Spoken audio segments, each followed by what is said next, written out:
again, Kath. Really pleased to be able to talk to you.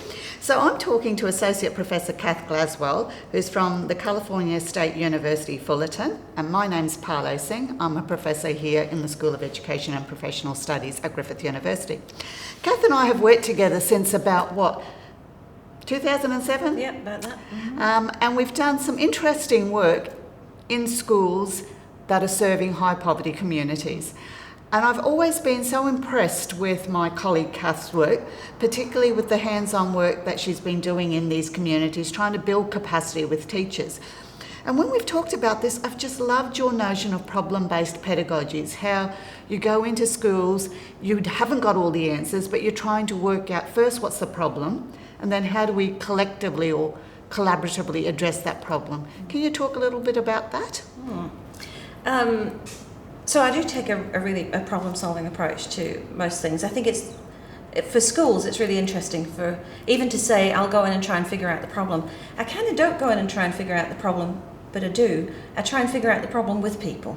So when I'm with them, because when you go into a school, everybody has different ideas about what the problem is. And we've talked about this before, that there's sometimes the idea that the principal thinks the problem is the teachers think the problem is the children and the families, so it's trying to figure out, and there are different problems that occur at different spaces in the school, so it's about getting everybody together and trying to think collectively about what is the problem that we're trying to solve, and then what might be some of the options on that. So rather than going into a school with like a program, we're going to do this, or there's this kind of thing that we can do to fix it, we've got to figure out first what the people in the school, in the community, consider the problems to be, and then figure out whether we can help them with that, because I'm never guaranteed. I always say that when I go to a school.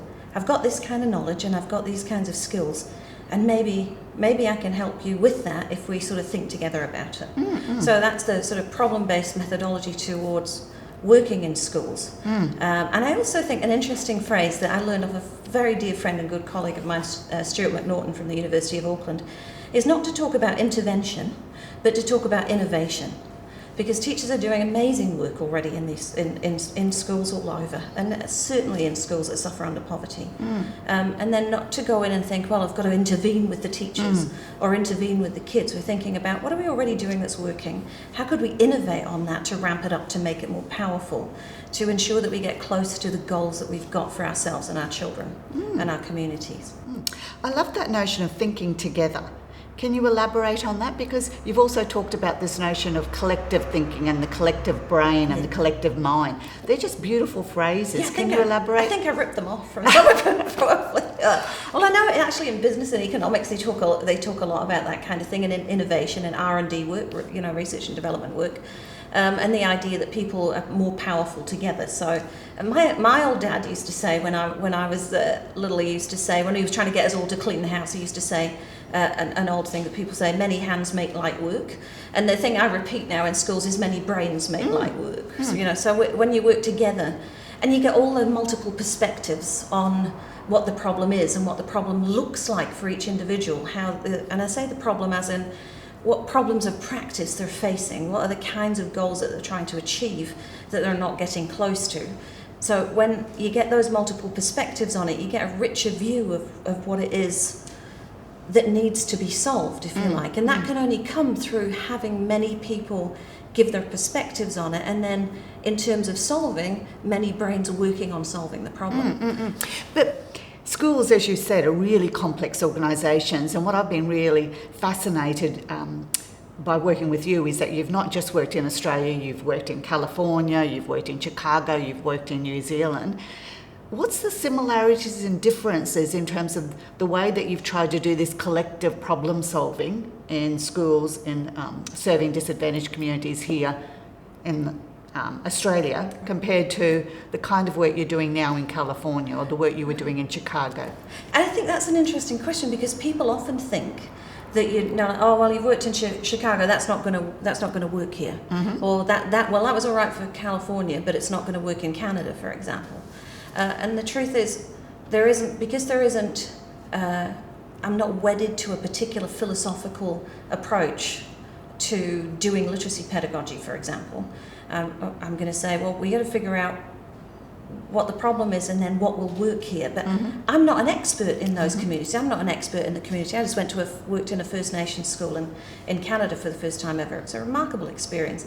And I don't ever go there with the idea that I have an answer for anybody. What I'm interested in is talking to the whole community and finding out what's the problem we're trying to solve. And here are some ways that I've worked before that may or may not fit. Now, you would have to tell me whether or not those seem appropriate to you. So because I do highly contextualized problem-solving work in collaboration with schools, then that would be the approach, I think, that has legs across multiple contexts.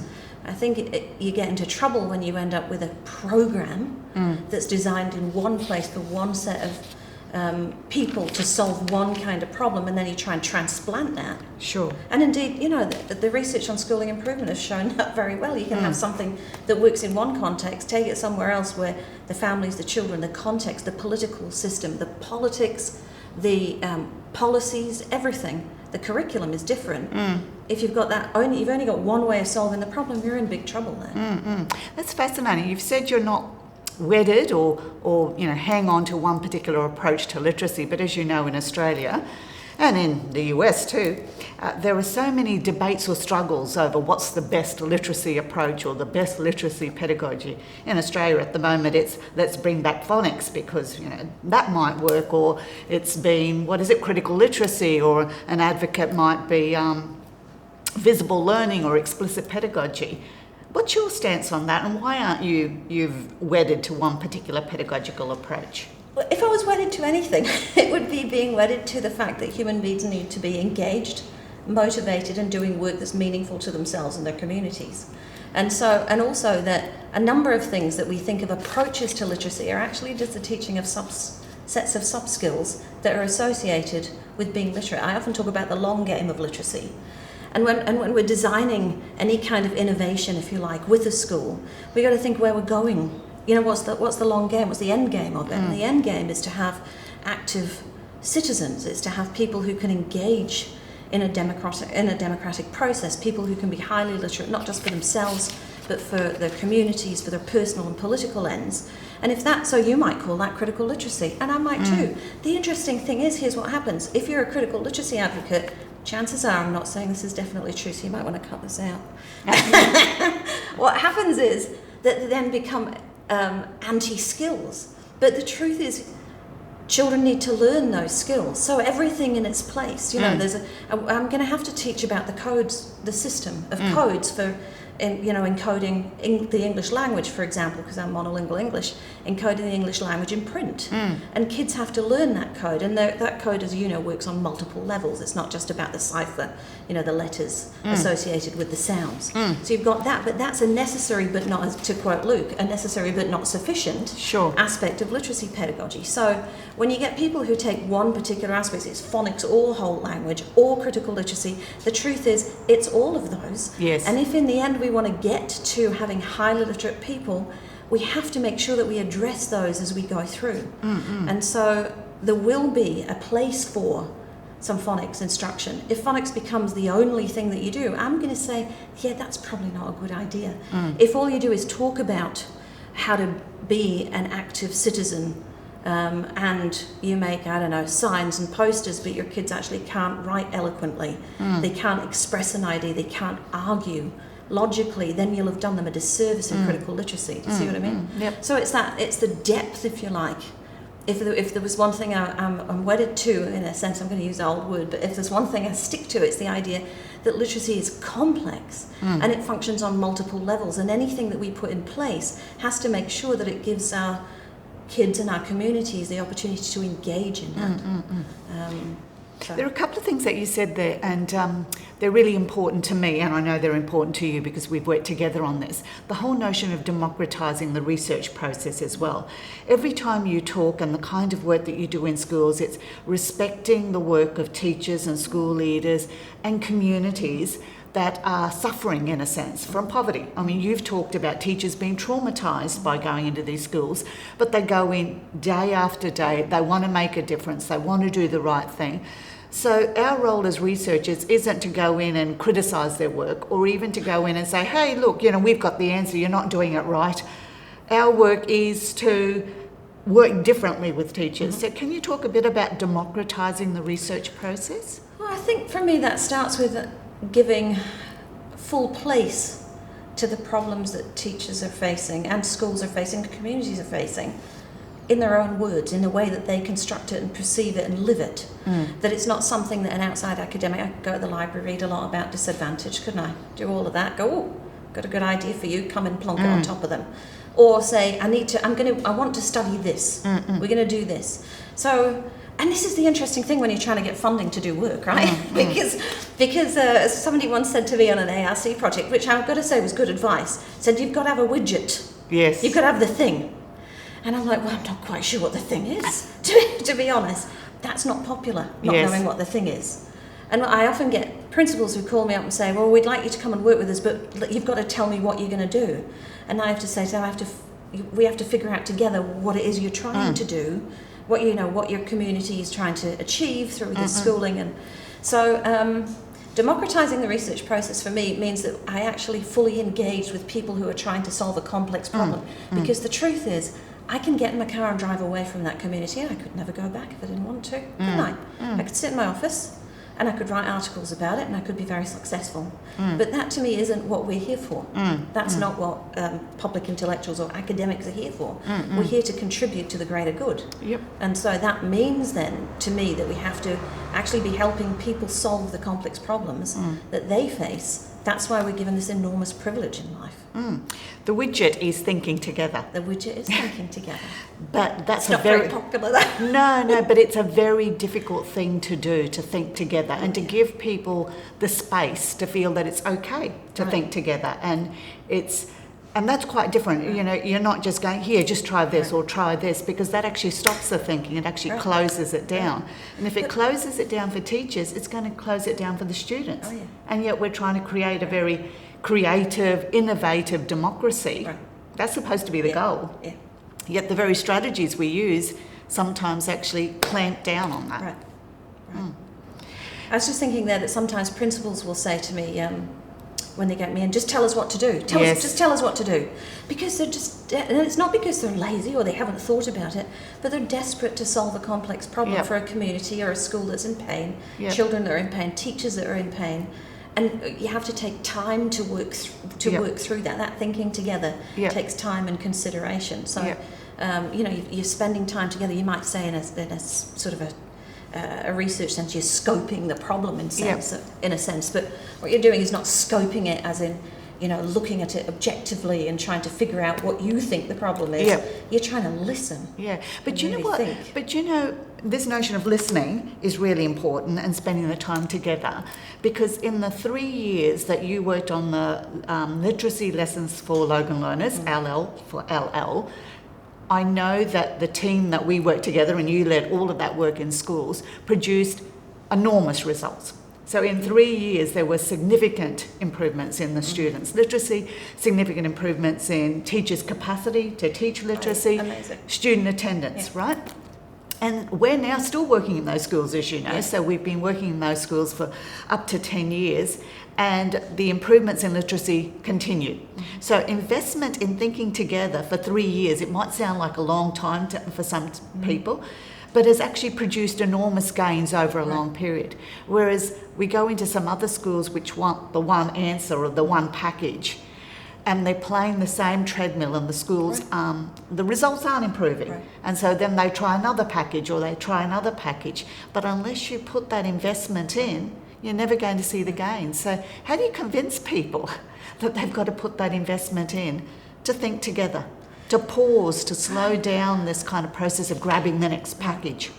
Or grabbing someone who's going to write curriculum for you, and then you can implement that. And then I think it's how do I get people to do that? I think it's a really interesting and difficult thing to do. I don't think it comes easily to me, so I've got to reflect on this. I have this little phrase that I say to people quite often, which is, once we're sort of thinking about what the problem is and what we would like to do about it, and everybody wants it to change like yesterday, and we'll say, usually we say 5 to 7 years in schooling improvement, but if we can make some gains in 3 to 3.5 years like we did in the Logan corridor, we'd be really winning, and we did. But in order to have any longevity to your innovations, there's got to be something that you leave behind. Yes. And I don't think the thing that you leave behind ought to be a curriculum document or a set of resources that a teacher can pull out the cupboard and use. What needs to be left behind is a way of operating in the school, and this draws on a lot of the work of Fullen and the DUFORs, who do lots of work on professional learning communities, which may or may not be successful. You can have what you call a professional learning community, but it might actually not be learning together. And I'm very much interested in the way in which human beings collectively use their intelligence to learn together how to solve problems. So in those schools that we put in place, in all of the schools that I work in, I put in place processes, if you like, which are problem solving processes, which bring people together.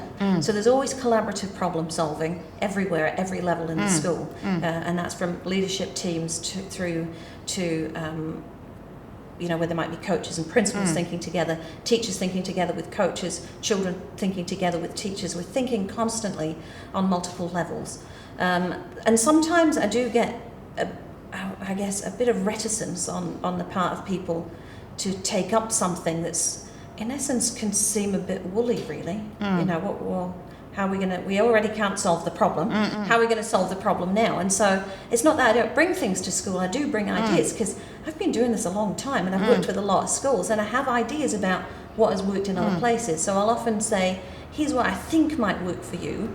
So what we could do, if you like, is we could put this in place, and I can show you how we could put this particular innovation in place. Say, for example, to shift a population of 4th grade readers or year 4 readers who aren't fluent yet, but need to be fluent. Now, we're not going to put fluency across the whole school because not all kids need it, but we want to solve a problem of a lack of fluency in year 4, which is exhibiting a delay in comprehension, for example. Then I'll say to them, here are some things that you could do. Now, you can try these on and see if they fit, and sometimes I get people who are reticent, so I'll say things like, like walk along with me. Let's walk along together for a while, and I'm going to support you in this, and we'll put this in place, and we'll monitor it, and we'll see if it works. And you know what? If it doesn't work, if we put it in place, and we know we've got some, in the old days I would say fidelity of treatment, that if we know that we've got some consistency in the application of the innovation, and we can test whether or not it works. And then if it doesn't work, I'll be the first person to say, you know what, maybe it doesn't work for this reason, maybe we could adjust it in this way, or we could do this to it.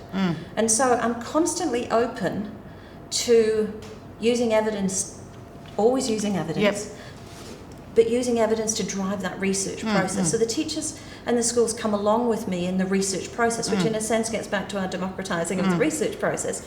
I'm not doing an intervention, you do it and do it well, and if you don't do it well, I'm going to come back and say it didn't work because you didn't do it. If it didn't work because they couldn't work it, it wasn't a good innovation in that site. Yes. Right? Yep. So you have to think of another way of solving the problem with those teachers who are doing that work. Now, that's really good. Thank you, Kath. Is that it? That's it. Was that 20 Is minutes? that enough? Do we get 20 minutes? It felt like 20 minutes. So did I talk too much? I No, always you talk too don't. much. Perfect. I'm a big talker.